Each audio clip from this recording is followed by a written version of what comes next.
Lobisomem albino descobrindo quem sou eu. Ainda embaixo do cadáver de Capitão René Raff, ou Bartolomeu, não sabia dizer ainda o que estaria acontecendo. Mas agora estava ali, sem vida, pesadamente sobre meu corpo. Mal conseguia respirar. Tentei empurrar aquele homem para o lado, a fim de aliviar o peso sufocante sobre o meu corpo, mas sem sucesso. Deveria ter uns 110 quilos, mas já estava beirando a tonelada, pressionando o meu corpo. A falta de ar estava me causando escurecimento de visão. Já estava perdendo a consciência quando alguém levantou o pesado corpo sobre mim. Era Eric, que com uma mão tirou aquele peso todo sobre o meu corpo, jogando-o de lado com uma facilidade incrível. Enchi o meu pulmão de ar, aliviada. Obrigado, eu disse a Eric com voz baixa.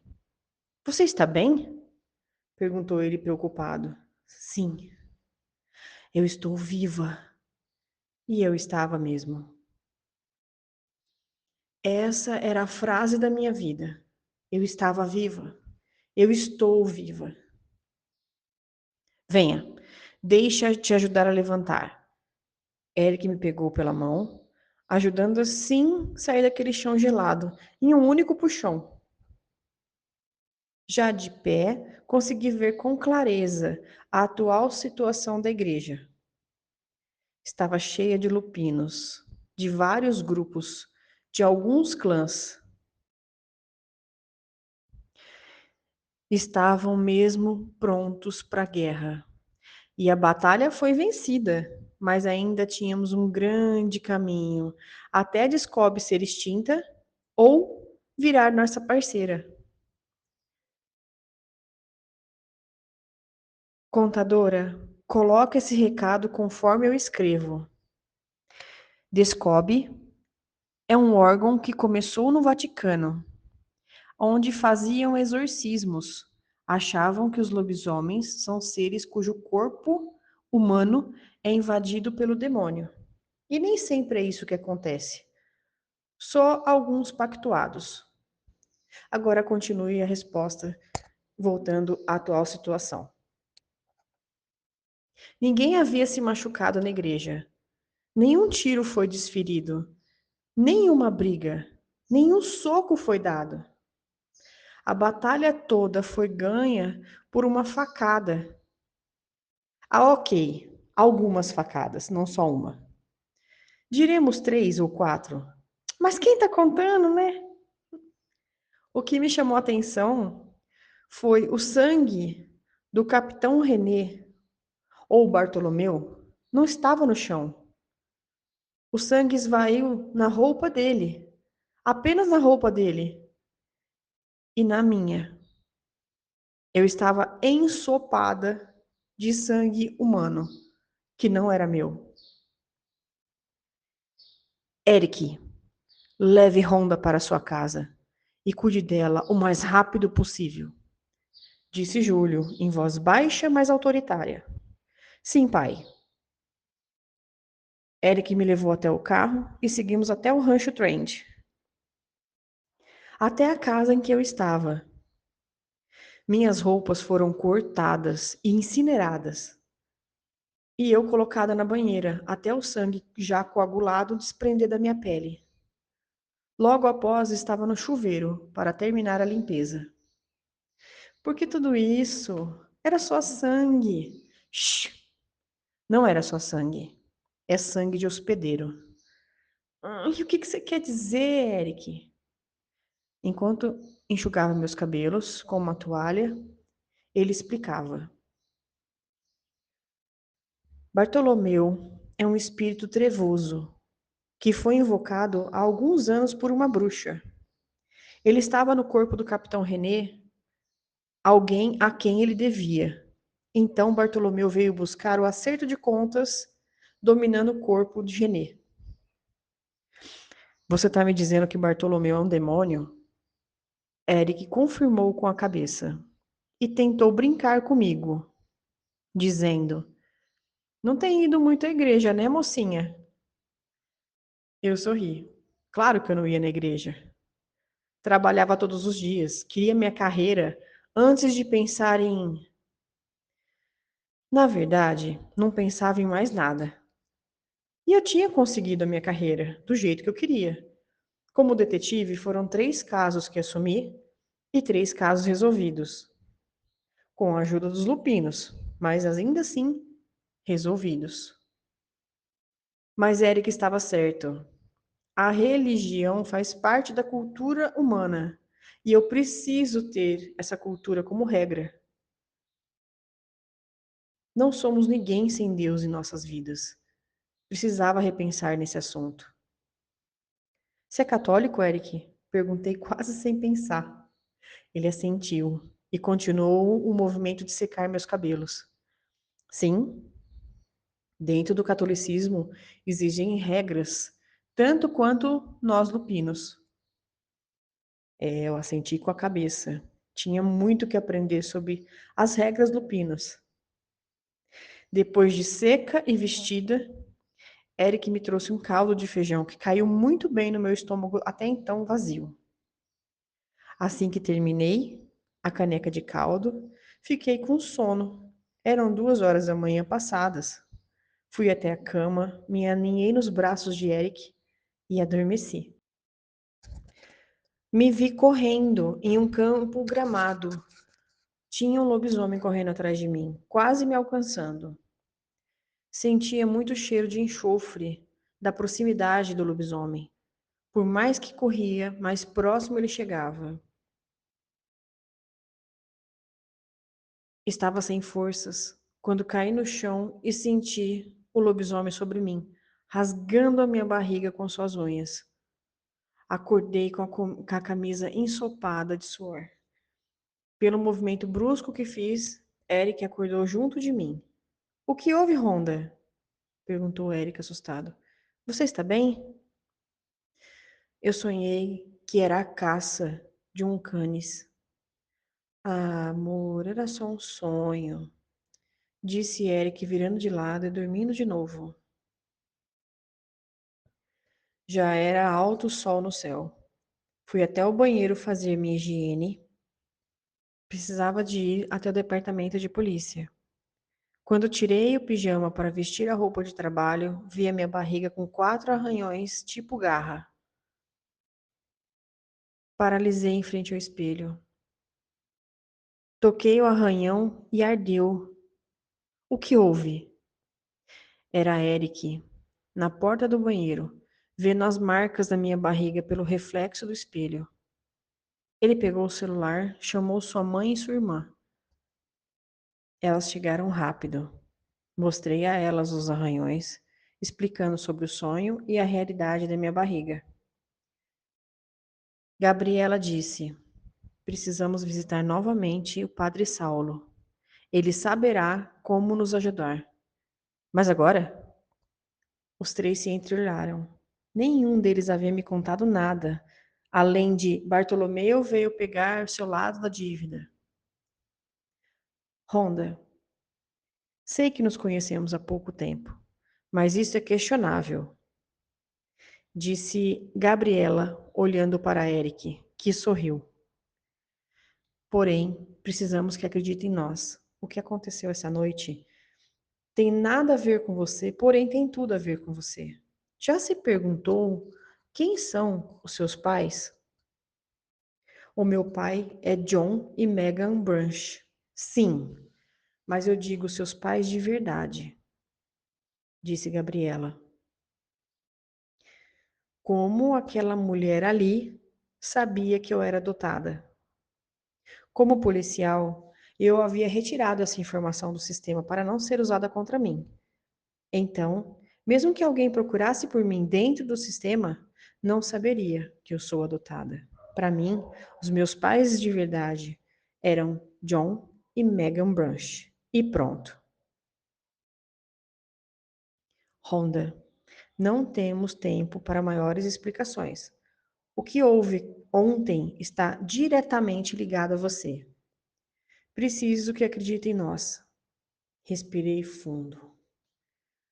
Não precisava de mais explicações. A minha barriga amanheceu arranhada exatamente como foi no sonho. E quanto a fatos, não há argumentos. Confio em você. O que faço com isso? Eu disse para Gabriela, apontando a minha barriga. Vamos até o Padre Saulo. Ele saberá nos orientar melhor. Seguimos rumo à igreja, que àquela hora acontecia uma missa e estava cheia. Seguimos até a sala da igreja e ficamos ali, esperando que a missa acabasse, para falarmos com o Padre Saulo. Alguns minutos depois, Padre Saulo entrou em sua sala, já tirando a sua batina. Ele já havia nos visto entrando na igreja e por isso veio o mais rápido possível ter com nós. Olá, pessoal, como é que vocês estão? Perguntou o padre animado. Padre, desculpe o horário, mas precisamos de sua ajuda nesse momento. Eric disse, apontando a minha barriga. Padre Saulo fez um gesto rápido e delicado com os dedos para que eu mostrasse a barriga. E eu fiz. Padre Saulo pegou uma pequena bacia com água benta e jogou algumas gotas em minha barriga. E o que eu senti foi como se gotas de ácido percorressem as feridas. Isso aconteceu no sonho? Disse Padre Saulo. Sim, respondi. Como o senhor sabe? Padre Saulo sorriu. Já vi isso antes. Que bom. Então o senhor sabe lidar com isso? Sim, mas vai doer, menina. Está disposta a não ser um receptor? Sim, padre. Faça o que tiver que fazer. Padre Saulo se calou por um instante e seguiu até a sala ao lado, onde havia uma maca. Tragam ela para cá.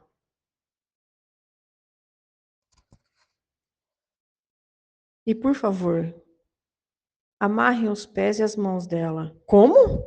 Perguntei assustada. Gabriela, vendo meu estado de espírito, explicou. Rhonda, sabíamos que viria até nós. Sabíamos que entraria para nossa família. E entrar para sua família? Eric e eu estamos apenas nos conhecendo. Gabriela colocou a mão em minha barriga e eu senti algo dentro dela se mover. Eu não consigo explicar por quê, mas se moveu. Você carrega alguém especial, um neto meu, um líder que vai unir todo o nosso povo. Fiquei sem ação. Parei de lutar. Me calei. Afinal, eu poderia sim estar grávida. Já estava atrasado há 15 dias meu ciclo menstrual. Como viram que não lutei, me levaram até a maca e me deitaram sobre ela, com as roupas de baixo. Liz, Gabriela e Eric estavam ali comigo. Padre Saulo se aproximou com uma bacia maior e começou a passar água benta em todo o meu corpo, deixando por último a barriga ferida pelos arranhões. Todo o corpo reagiu de forma tranquila. Cheguei a dormir e sonhei com uma mulher parecida comigo, ao lado do Padre Saulo, mais jovem. Ambos se beijavam. Me senti desconfortável com a cena. E enquanto isso, ele foi tomado por um espírito escuro e ele possuiu o corpo da mulher. E assim ela engravidou. E nasceu uma garota, uma menina. Eu acordei assustada. Estava escuro e Eric estava do meu lado na maca. Ouvindo quando a minha respiração mudou, ele se levantou da cadeira, desconfortável que ele estava usando. Se aproximou de mim, olhando preocupado, e me disse: Você está bem? Eu estou grávida. Ele disse: Sim, eu sei. Como pode ter acontecido? Perguntei. Eu vou te explicar, Rhonda, disse ele brincando. Depois ficou sério e disse: Eu evitei você no dia da sua ovulação, justamente para não te assustar. Depois evitei você quando a vi dentro do elevador, sabendo que ainda estava em período fértil. Mas eu errei naquele dia de manhã. E não me arrependo, quero que saiba, eu não me arrependo. Mas eu sabia que engravidaria. Como sabia? Eu sou um lupino. Eu sou um animal. Cada lupino tem um dom. Meu pai consegue mudar a ideia das pessoas. Por isso ele é o alfa. A minha mãe ouve pensamentos. A minha irmã ainda não é definido. Eu vejo o futuro. Não como uma cartomante, Deus me livre, não é isso. Mas como um aviso. Mas você parece ler meus pensamentos também. Eu disse quase como um sussurro. Ele riu gostosamente. Só de algumas pessoas que eu me conecto. Eu sorri. Foi então que lembrei da barriga riscada, arranhada, e olhei de novo. Não estava mais ali. Levantei, coloquei minhas roupas e estávamos saindo quando encontrei o padre Saulo do lado de fora. Corri abraçando ele com força por longo tempo. Obrigada, pai. Ele sorriu com lágrimas nos olhos. Rhonda, eu ensaiei esse momento 1000 vezes na minha cabeça. Ainda bem que não precisei falar. Eu não ia aguentar. E a voz dele falhou. O Padre Saulo caiu no choro e nos abraçamos mais uma vez, por mais um longo tempo. Eric se afastou, deixando o Padre Saulo e eu ali, em nosso momento. Um dia, um dia eu explico o que eu puder, disse Padre Saulo em meio às lágrimas. Não precisa. Para mim, o senhor não precisa explicar nada. Preciso sim, menina. Por mim, eu preciso explicar. E nos despedimos. Saí com o Eric. Era tarde, mas precisava passar no departamento. Afinal, nosso último capitão estava sem vida. Em meia hora eu estava sentada em minha mesa, ligando meu computador. Os demais detetives que ali estavam me olharam, assustados, mas ninguém se aproximou. Foi então que, num lance de visão, reparei um rapaz que cuida dos arquivos da polícia de Nova Jersey. E por um instante, os nossos olhares se cruzavam. Em milésimos de segundo, eu vi o olho daquele rapaz iluminado, como um olhar lupino. Foi então que notei quem era o infiltrado dos lupinos dentro do departamento de polícia.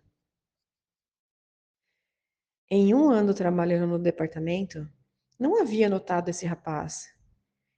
Era jovem, cerca de 22 anos no máximo, cabelos loiros encaracolados, olhos castanhos, estatura média, vestia o uniforme da polícia, sem a jaqueta. Para não demonstrar que o havia descoberto, abaixei os olhos e continuei minha rotina, mesmo que noturnamente naquele dia. Às 3 horas da manhã, já havia adiantado bastante meu trabalho e segui para o estacionamento. Queria ir até o Rancho Trend. Era meu lar nos últimos dias, lá me sentia segura. Com o carro na rua em movimento, segui para o Rancho Trend. Quando estava passando a última saída da cidade, que levava até minha antiga casa, liguei a seta e virei a direção ao acesso. Cheguei à minha antiga casa em minutos. A casa estava com as portas e janelas fechadas, mas a fita que denunciava que ali se passou um crime ainda continuava inteira. Um fio gelado percorreu a minha espinha naquele momento. Me senti vigiada, não como os lupinos, mas era um mal-estar dominou meu corpo, eu não consigo explicar. Entrei novamente no carro e vi uma figura embaixo da árvore, em forma humana. Seus olhos eram vermelhos e brilhavam. Liguei o carro e segui para o Rancho Trend, fazendo a oração do credo. Ainda me lembrava como era. Ao chegar ao Rancho Trend, me certifiquei de que ninguém me seguia e só com a certeza que eu estava segura, passei pela porta do rancho e cheguei à casa em que estava usando. Na porta da Casa Vermelha, olhei para a casa de Eric, ao lado, e vi luzes acesas no andar superior, onde ficava o quarto. Fiquei curiosa e me aproximei. Sinto muito, não me orgulho, mas meus instintos de detetive não me permite a dúvida. Me aproximei devagar. Os lupinos correm à noite, por isso, e só por isso, eu aceitava que Eric estivesse ausente durante as noites. Claro que algumas noites ele ficava comigo, mas a maioria das noites ele corria junto com o grupo do rancho. Agora, vi a luz acesa no andar de cima da casa de Eric, o que me deixou extremamente insegura e curiosa, né? Assim que virei a fechadura da porta, ela se abriu. Eu entrei sem a menor dúvida. Caminhei devagar, cômodo por cômodo do andar de baixo. Não havia ninguém. Então subi as escadas pé ante pé. Ao chegar no topo da escada, a porta do acesso estava quase aberta, que facilmente facilitou o meu trabalho. Bem devagar, fui me aproximando ainda mais, até que alguém me pegou no colo e rapidamente fui levada para minha casa. Ainda consegui ouvir um homem gritar: Quem está aí? O percurso que eu havia feito em 5 minutos agora estava sendo desfeito em 10 segundos. Fui colocada no chão da cozinha da Casa Vermelha e sobre o meu corpo estava Eric Lupino, me beijando calorosamente. Meu corpo se acendeu imediatamente com as investidas dele e estava tirando a minha roupa. Quando estava apenas de roupas íntimas, vimos os então usuários do quarto de Eric pela janela, nos observando na cozinha. E nós não paramos. Apenas fingimos que não os vimos. Eric tirou minha calcinha com um gesto bruto e rápido, que a fez em pedaços no chão. Ah, eu gostava dela, eu disse. Ele sorriu, abriu os meus joelhos, se encaixou entre as minhas pernas, fazendo eu arquear minhas costas com um toque macio e aveludado de sua língua. O chão da cozinha estava gelado, mas ainda assim eu suava de prazer. Segurei os cabelos de Eric enquanto ele se alimentava do meu prazer, arrancando gemidos abafados de mim. Eu explodi várias vezes. Pedi para que ele me possuísse, eu implorei, mas Eric não parava. Ele usou os braços mais fortes para segurar as minhas pernas e continuou a sucção violenta em minha carne sensível e inchada. Lágrimas de prazer caíram dos meus olhos. Eric parou só quando ele estava satisfeito, erguendo o corpo e se encaixando a cabeça do membro em minha entrada apertada e empurrou em uma só investida. Eric se retirou mais uma vez e entrou novamente. E assim eu me contorcia embaixo dele, em um prazer descomunal.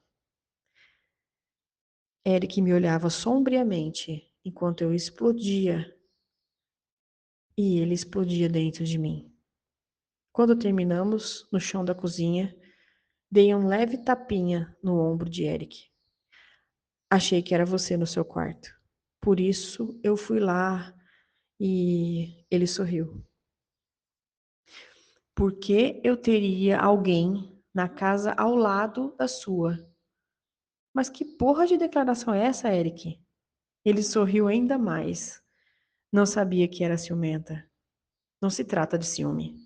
Se trata de respeito. Afinal, temos um relacionamento. Temos? Por um segundo, pensei em dar mais um tapinha nele. Um pouquinho mais de força. Mas eu concordei com ele. Tínhamos mesmo um relacionamento? Não, eu não sabia. Tínhamos um filho a caminho, isso sim. Sobre o nosso filho, fui casada por alguns anos e nunca usei métodos anticonceptivos. Contraceptivos, a palavra correta. Mesmo assim, nunca engravidei. Com Eric foi na segunda vez copulando. Então, aceitei que tinha realmente que ser. Agora, sobre relacionamento, já não sabia responder. Tem razão, eu disse a ele. Não tenho direito de sentir ciúme, me desculpe. Falei com sinceridade. Eric se levantou e me encarou. Rhonda, meu amor, o que você está dizendo? Eu só estou brincando. Eu nunca namorei ninguém, não tenho experiência nisso. Claro, eu já tive alguns relacionamentos rápidos, mas nunca namorei. E agora fomos agraciados com essa criança. Eric fala sério, disse olhando nos olhos azuis profundos daquele homem maravilhoso. Vamos ter esse bebê. Criamos juntos, sem relacionamento. O que você está dizendo, Rhonda? Eric passava as mãos pelos cabelos. Desculpa a brincadeira. Você é minha o quê? O que eu sou sua? Eric se inclinou para beijar meus lábios e encarou. Você é minha namorada e será minha esposa assim que aceitar. Estávamos ambos nus na cozinha. Eram mais de 4 horas da manhã e foi assim o pedido de casamento que aquele homem, lindo e nada convencional, me fez. O encarei. Precisava sentir se aquele pedido era ou não real. Afinal, eu estava esperando um bebê. Precisava dormir, mas eu tinha pouco tempo e não queria discutir. Rhonda, disse Eric com carinho, fala comigo. Nós começamos errado. Eu não sei nada sobre você. Eric sentou, me encarou com carinho e com voz tranquila disse: O que precisa saber sobre mim? Você nunca namorou mesmo? Perguntei ganhando tempo. Ele já tinha me respondido, mas eu precisava reformular mais perguntas na minha cabeça. Então ele respondeu: Não, disse ele sorrindo maliciosamente. Vendo que eu me mantinha em silêncio, ele continuou: Eu nunca namorei. Claro que tive encontros, mas tocaram o meu corpo e não meu coração, como agora. Você sabe que não está sendo convincente, certo? Disse a Eric. Eu sei disso. Tenho 25 anos e realmente nunca namorei. Nunca trouxe ninguém aqui em casa. Mas o que tem a ver a minha vida libertina com o meu coração? Disse Eric. Libertina? Levei minha mão à boca. Eric me olhou sério. Rhonda, eu não sou virgem. Nunca disse que era. Mas eu não sou uma pessoa fácil de lidar. Por isso, nunca me aprofundei em relacionamentos. Não sou o cara que gosta de levar ao shopping. A shows, eu sou um lupino. Temos regras. Não dá para confiar em qualquer pessoa sobre a nossa origem. Mas confesso que o meu sangue é quente. Somos ativos sexualmente. E, sinceramente, você me deixa doido. Senti um gelo percorrer na minha barriga ao ouvir aquele homem falar sobre a sexualidade dele. Na verdade, eu já tinha notado que Eric é insaciável. Era o tipo de homem que precisava de um pouquinho mais de atenção que eu dispunha. Se ele aceitasse e eu precisasse de mais tempo com aquele homem, eu precisava me organizar. Como se lesse os meus pensamentos, ele continuou: Eric, Rhonda, eu preciso de você. Ele se curvou sobre o meu corpo, procurando a minha boca e beijando com fúria. Depois disse: Pare de procurar problemas. Deixe a vida seguir o seu curso. Disse, invadindo a minha boca com a língua. Cheguei a ficar sem ar. Eric passou a mão pelo meu corpo, me acendendo imediatamente. E caímos mais uma vez nas regras da luxúria, por mais uma sessão de sexo. Meia hora depois, estava descendo as escadas com o uniforme de trabalho e recebendo um prato com ovos mexidos que Eric tinha feito para mim enquanto eu estava no banho. Agradeci, comi rapidamente e segui até o carro, até o departamento. Havia estado no departamento apenas algumas horas antes e o clima não poderia ser tão diferente. Os detetives ali presentes estavam tensos, falando entre si, e voz quase inaudível, além de olhar o tempo todo para a porta. Sentei em minha mesa, liguei meu computador, mergulhando nos assuntos referentes à minha função. Quando o departamento todo ficou em silêncio, o que não era comum, levantei os olhos e vi a figura de um homem entrando no departamento. Era um homem alto, ao ponto de quase não passar debaixo da porta, cabelos negros e lisos e milimetricamente penteados, olhos negros, contrastando com a pele muito branca, vestindo terno cinza impecável e segurando uma pasta de couro na cor preta. Ao caminhar, aquele homem olhava todos ali presentes, um a um, com um sorriso sem mostrar os dentes e um aceno de cabeça. Aquele homem entrou na sala do capitão e fechou as portas atrás de si. Ouvintes, como que automaticamente todas as cortinas se fecharam, deixando o restante do departamento parado diante a mensagem de não perturbe daquele homem. Ouvi alguns protestos sussurrados de alguns colegas de trabalho que adoravam um assunto com o capitão e sobre o capitão. Confesso que fiquei curiosa sobre a origem e destino daquele homem, mas tinha que esperar para saber um pouquinho mais a respeito. Enquanto isso, mergulhei em minha pesquisa e consegui um nome para ser interrogado a respeito de um caso grande de estelionato que eu estava trabalhando, junto com a ajuda da inteligência de Nova Jersey. Peguei as chaves do meu carro e eu estava saindo quando a porta do capitão se abriu. Detetive! Paralisei ao ouvir a voz rouca, baixa e grossa daquele homem. Entre, por favor. Me virei, segui para a sala do capitão. Ao entrar na sala ainda escura, pela falta de luz externa e com a luz externa apagada, o capitão estava sentado atrás da mesa e me indicou a cadeira à frente. A porta se fechou atrás de mim, sem minha ajuda. Me sentei e eu encarei com humildade. Não era de bom tom levantar o queixo para o homem sentado à mesa do capitão. Sou Marcos Ribas, seu novo capitão. Você deve ser a detetive Branch, certo? Sim, senhor. Assumo o departamento a partir de hoje. Tem algo para mim? Estava justamente saindo para interrogar um suspeito do caso de estelionato ao Banco Central.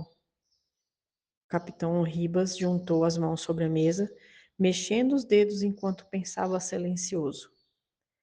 Precisa de apoio? Não. Gosto de trabalhar sozinha.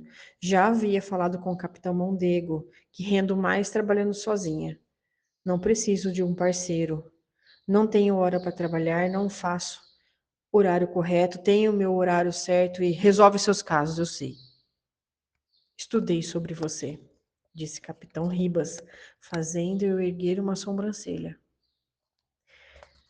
Aquele homem à minha frente não demonstrava emoção. Sequer uma sobrancelha erguida, um sorriso, absolutamente nada. Detetive Branch, siga seu caso e me mantenha informado, por favor. Dito isso, e ainda sentado atrás da mesa, me levantei e encontrei a porta aberta. Será que eu tinha esquecido ela aberta? Não tem importância, pensei. Saí rapidamente do departamento e segui até um prédio antigo localizado na região central de Trenton. O prédio tinha cerca de 15 andares, com grandes janelas de vidro e feito de tijolos à mostra, como dizem no Brasil, tijolo à vista, típico das construções de época. Parei na porta, olhando o grande interfone com vários botões pertencente aos respectivos apartamentos. Sabia qual andar e apartamento eu iria, mas precisava de uma autorização para subir. Mas eu não queria anunciar minha presença ali. Mais alguns minutos e a porta se abriu, saindo duas adolescentes. E aproveitei a porta aberta e entrei no prédio, sem sacrifícios. O corredor havia um elevador e o chamei. Enquanto esperava o elevador, olhei ao redor, notando a decoração do local. O lado de fora combinava muito bem com o lado de dentro do prédio, com o chão, piso rústico e as paredes de cores escuras, apenas iluminado com luzes separadas, trazendo um ambiente escuro, aconchegante, mas sombrio. As portas do elevador se abriram, entrei e seguimos para o 8º andar. Uma vez na frente do apartamento 808, toquei na porta, batendo algumas vezes, esperando que a porta se abrisse. Longos minutos se passaram e ninguém abriu a porta.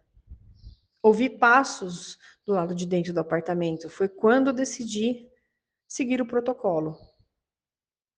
Com a arma em punho, entrei, tentei abrir a porta e constatei que estava trancada.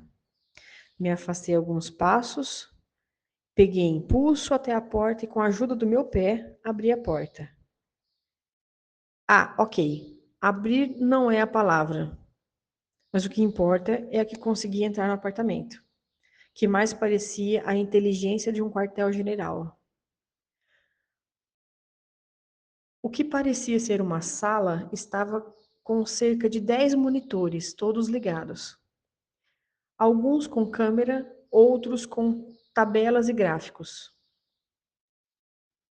A fuga rápida dos moradores deixou tudo aberto. Consegui chamar apoio e fotografar algumas telas, enquanto vi alguns moradores correndo do lado de fora do apartamento e fui verificar o que se passava. Fogo! Fogo! Disseram enquanto corriam em direção às escadas. Caminhei até a janela, onde haviam escadas de emergência, e elas desciam só até o 4º andar.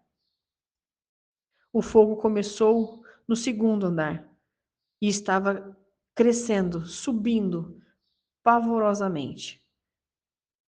Liguei para os bombeiros e avisei sobre o incêndio.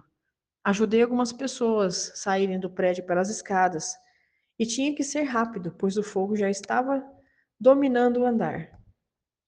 Logo chegaria até as escadas. Descemos um a um dos andares. Ajudei o máximo de pessoas possíveis, afinal meu treinamento não era específico para incêndios, mas não abandonei os civis. Jovens, crianças e idosos estavam descendo as escadas comigo, deixando eles sempre à frente. Quando estávamos no 4º andar, as escadas estavam comprometidas. Alguém havia deixado as portas anti-chamas abertas. Precisava descer até lá.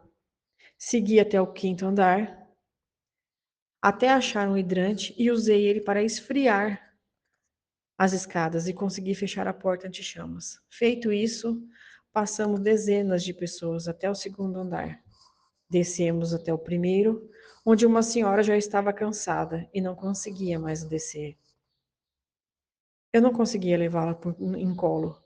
Queria muito, mas não conseguia. Está faltando tão pouco. Vamos, senhora, tentei incentivar ela, mas em vão. Ela sentou no chão, ainda quente, e disse baixinho: Menina, vá. Cuide desse menino na sua barriga. O quê? O prédio, nesse momento, estava dando sinais de desmoronamento. A sirene avisava a urgência da desocupação.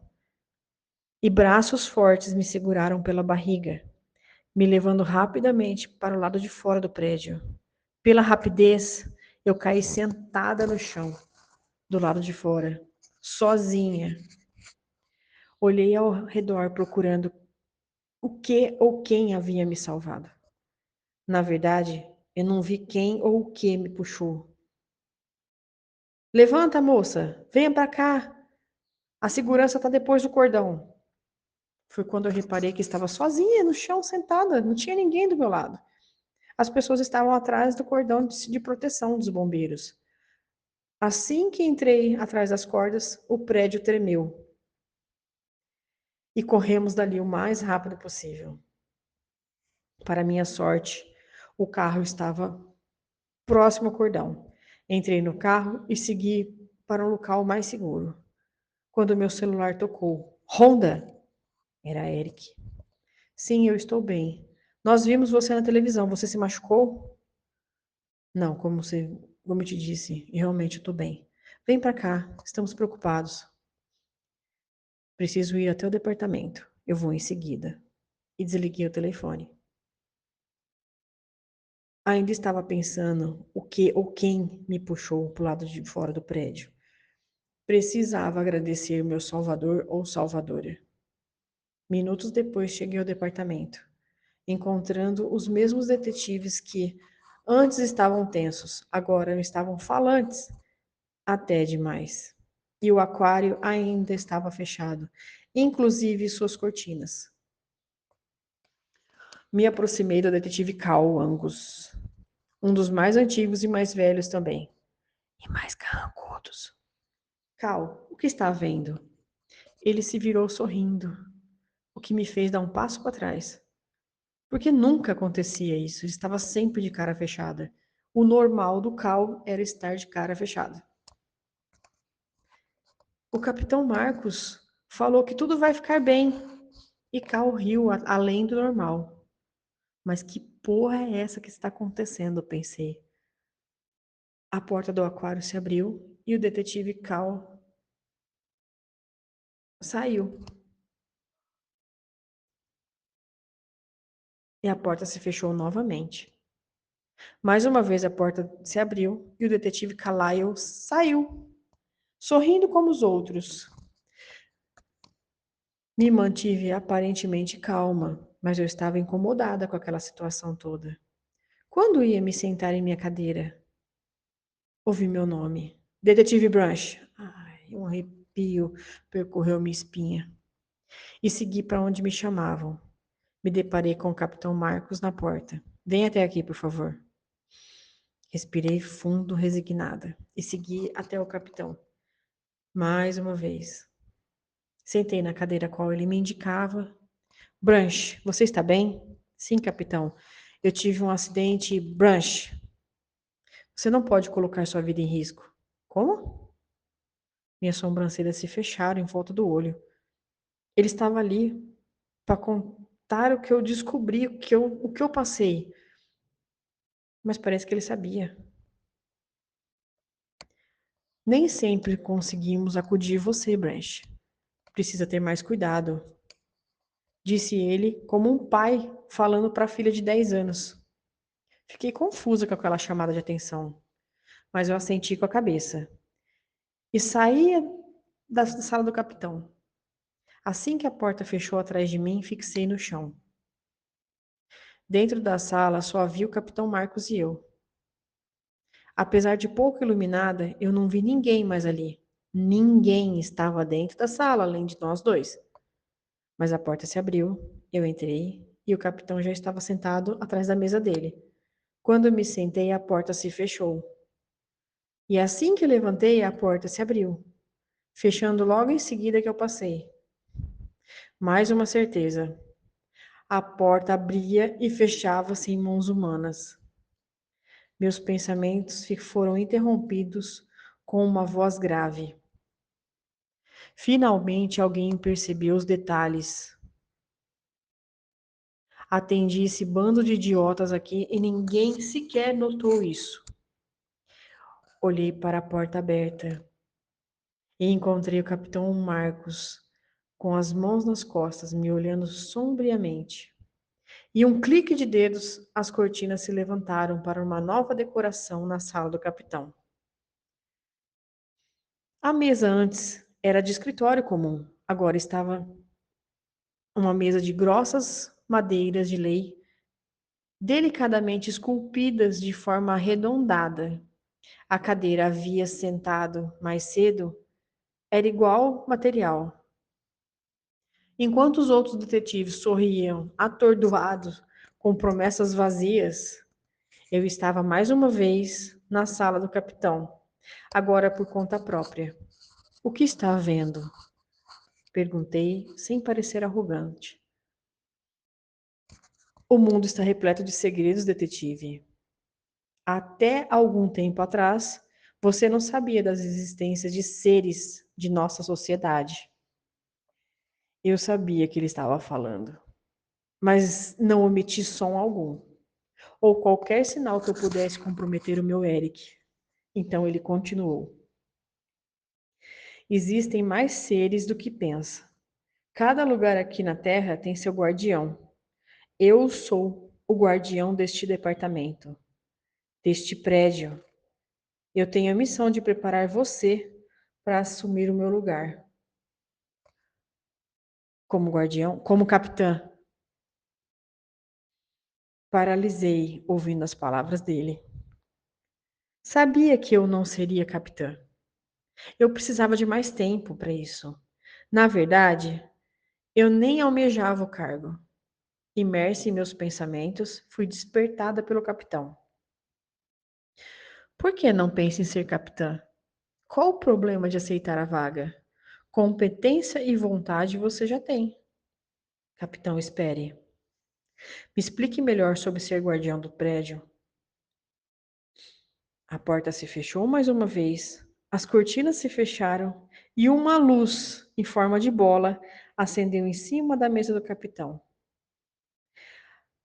Ao centro da luz apareceram imagens de um terreno onde algumas pessoas de uma época antiga construíram uma casa. E algo foi embrulhado em um pano e enterrado no terreno. E como se passasse o tempo, essa casa foi reformada, ampliada e vendida. Assim, assim que o novo dono assumiu e destruiu a casa antiga, construiu um belo e moderno prédio para a época que serviu de moradia para algumas pessoas por um tempo. Quando o prefeito comprou, transformou aquele lindo prédio no departamento de polícia de Trenton, Nova Jersey. O que tem enterrado aqui? Meus restos mortais, disse o capitão. Então precisamos desenterrar, assim terá paz. Ele riu divertidamente enquanto mostrava a bola de luz, ainda mostrando imagens. A imagem agora era do bairro, onde mostrava cada um dos imóveis, onde alguns tinham seus guardiões. Capitão, o que faz um guardião? Cuidamos dos usuários, para que tudo corra bem e não se machuquem, se não provocarem em si mesmos. Então, o que me salvou aquele prédio em chamas foi um guardião? Perguntei, parecendo realmente uma criança. O capitão só confirmou com a cabeça levemente. Agradeça a ele por mim. Eu sorri. Já ouvi falar em anjos e demônios, mas guardiões de locais era a primeira vez. Agradeça a você quando voltar lá. Nem sei se eu vou voltar. Os suspeitos invadiram o local e. Tem certeza? Disse o capitão, mostrando mais uma vez a bola de luz. Assim que fixei a visão na bola de luz, vi 3 garotos de no máximo 18 anos, evadindo alguns andares pelo elevador. E no 5º andar, até o segundo, seguiram pelas escadas. No segundo andar, eles desceram de elevador. Entretanto, um deles acendeu um cigarro com um isqueiro e, antes de fechar o isqueiro, arremessou o isqueiro ainda em chamas para próximo a uma janela, onde imediatamente pegou fogo na cortina. Os jovens, pela idade, ou por desespero, ou por falta de confiança, enfim, saíram correndo. O primeiro saiu correndo, ganhou a rua, sendo imediatamente atropelado por um carro que passava ali, indo a óbito imediatamente. O segundo que saiu encontrou um desafeto na escada. Ali foi realizado o acerto de contas, que resultou em uma bala na cabeça do rapaz, que ficou nas escadas, já sem vida. O terceiro suspeito conseguiu sair do prédio, se escondeu no cemitério e, pelo que parecia, no momento que eu estava vendo a bola, se aproximaram dele criaturas e se alimentavam de sua vida. Não existe ação sem reação, detetive. Chocada não era exatamente a palavra que me definia. Eu precisava estar mais calma para estar chocada. Mas agradeci a aula que recebi. Realmente acontece muita coisa dentro do universo e 90% a gente não sabe. Obrigado, capitão. Ele sorriu e me levantei. Quando estava na porta, saindo, eu ouvi dizer: Detetive, um dia nós falaremos sobre Bartolomeu. Nota da contadora de histórias. Ouvintes, peço que deixem seu like, deixem um comentário, porque vou colocar todos os relatos que recebi por e-mail aqui. Mas eu quero saber qual é a prioridade de vocês. Querem que eu siga com Gabriela Sanches, com Rhonda Branch, com a Cigana e o Lobo ou com a continuação de Alice? Aguardo vocês. Muito obrigado.